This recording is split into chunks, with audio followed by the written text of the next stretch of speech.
Hi friends, in this video I am going to show you how to enable or disable the system restore point in Windows operating system. Simple solution I will show you.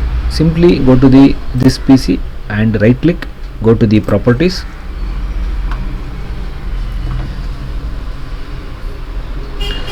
and in the right hand side go to the system protection option is there,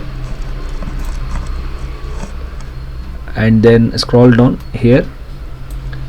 So select your Windows drive and go to the configure. Here there is option called turn on system protection and disable system protection. If you disable this, your system restore option will be disabled.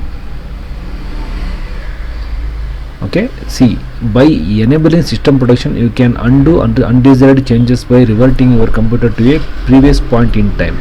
System restore option, it will be disable and enable. There is a two option is there. If you want to enable, make sure that turn on system protection. If you want to disable it, disable this system protection like this. Okay, and apply it. Are you sure you want to turn off system protection on this drive? Press yes button, then click OK.